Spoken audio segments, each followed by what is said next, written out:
Hi, everyone. It's great to see everyone today. My name is Phil Anglewicz. I'm the director of the William H. Gates Senior Institute for Population and Reproductive Health, and I want to welcome all of you to the Future of Family Planning Convening. So while it's wonderful to see you all today, I think we all wish it was under different circumstances. The policy changes that have been imposed by the government to foreign assistance and the dismantling of USAID was, I think, unexpected, especially in terms of its scope and speed, and left a lot of us, I think, in shock, and the impact already has been profound.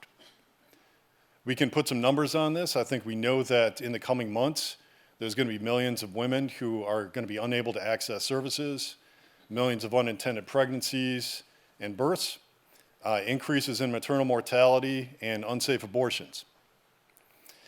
And, beyond the numbers, I think there's also the impact on our field. There are thousands of our friends who are now out of work, and institutions in the field whose future, I think, now remains uncertain as a result of these policy changes. But that aside, I think even more broadly, I think the impact on our day-to-day life has been profound as well. For me, this all seems somewhat like a fever dream where I have to check myself on a regular basis to see, is this really happening? Is this really where we are? And just day-to-day interactions, I think, have been altered. I talked with several colleagues recently who said that as they join Zoom calls or walk around their office, they've stopped asking people, how are you? Because it seems absurd to do so under these circumstances where, everyone is shocked and in disbelief and angry and frustrated. But I think we gathered today here with hope. And I don't need to tell anyone here that our field is resilient and that we're very comfortable and used to adversity, and that's how we operate on a regular basis. And this adversity comes in many forms. So around the world, when there's changes in leadership, this oftentimes comes with restrictions in access to family planning, reproductive health services. And when this happens, we measure the impact with research, we fight back with advocacy, and we reconfigure our programs to try to find a way to address the population's needs. We also experience fluctuations in financing. We have historically. I was just reading that between 1995 and 2007, support for family planning was down 30% from previous years during that period. But then by 2010, we reached peak levels of support for the field, and that led us to the London Summit in 2012. And then we're increasingly beset by shocks of various forms. Most recently, we can look back to COVID, where I think many reasonably projected that there would be massive increases in unintended pregnancies, contraceptive discontinuation. But in a lot of settings, we found that, in fact, there was not this increase in discontinuation, and women found a way, girls found a way to still access the contraception that they needed to prevent these unintended pregnancies.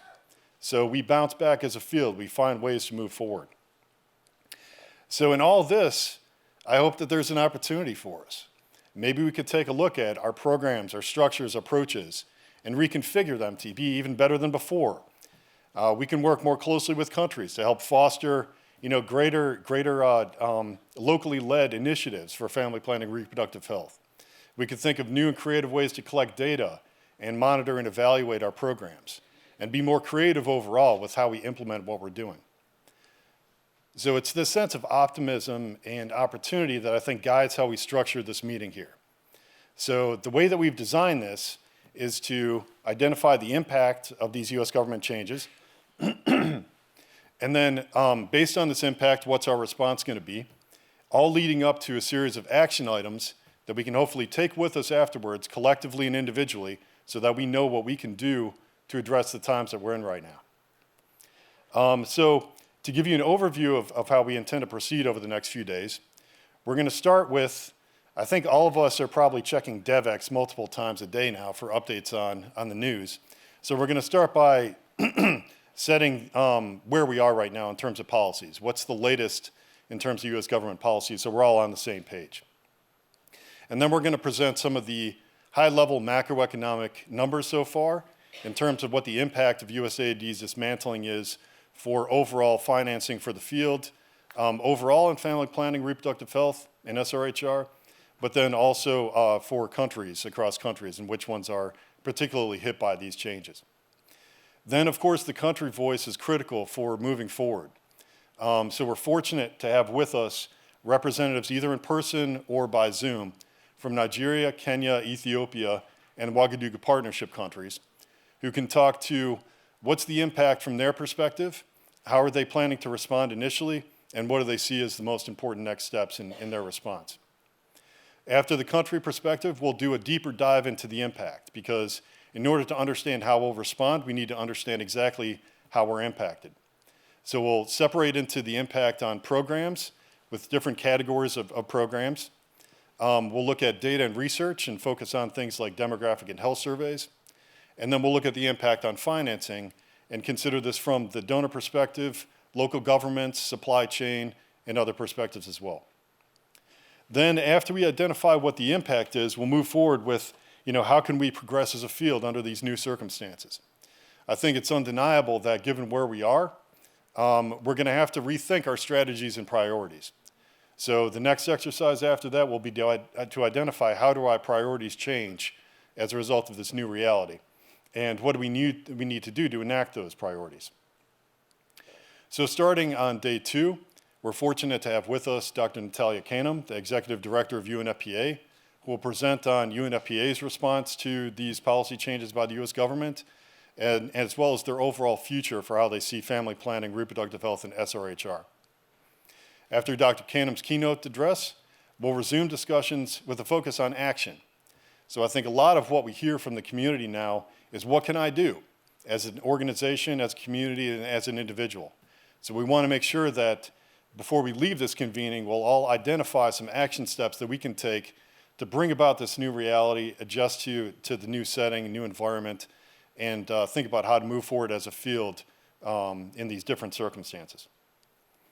Then we'll turn to advocacy. I think a lot of us already felt that the support for our field was not sufficient to attain the goals that we had in mind for our community. So that's even more so now. We'll talk about how to expand support by bringing in new support, new donors into our community. We'll also talk about strategically how we might want to connect with other fields that are also affected by USAID's dismantling. Democracy and governance, agriculture, malaria, HIV. When and how do we want to connect to form a bigger voice and advocate for the support that we want overall for foreign assistance? And then finally, there's only so much that we can accomplish in 2 days. So again, we'll end by talking about next steps. What discussions do we need to continue to have? What meetings do we plan in the future? And what can we as individuals do after this meeting to help continue the momentum that we hope to build here? So in all these discussions, one theme is going to be equity. So the theme of equity ties us to ICFP this November. And despite opposition, equity still remains our theme. So our theme is equity through action, advancing SRHR for all. So by tying to equity, we're going to tie to ICFP and then have that be part of our future discussions. But then also tying to equity ensures that as we move forward with our discussions of how we want to change as a field, how we need to adapt, equity will be a consideration in that to make sure that we can better serve the populations that we work with. So another source of my optimism comes from all of you. I think everyone here probably knows that the original plan for this convening was slightly different from how it looks now. We had intended months ago when we started planning this meeting to talk about things like contraceptive technology and climate change and reproductive health and measurement innovation for the field. All these are critical topics, and we still plan to discuss them at ICFP this fall. But we had to rapidly repurpose this convening to address this huge topic that we're going to be discussing over the next couple days. And in doing so, when we reached out to all of you, your response was, what can I do to help? And offering suggestions on how we can change the format of this convening to effectively address where we are now. So ultimately, I'll look out at all of you, and we're incredibly fortunate. I feel privileged to have with us all today experts in a whole range of topics in the field: supply chain, financing, SBC, and data management and knowledge management, and a whole wide range of issues that all of you, have come graciously to join us today to contribute to these conversations. So can't thank you enough for joining us, and look forward to our discussions, our work, and our actions over the next couple days. So let's get to work on collectively redefining the future of family planning. Thanks again.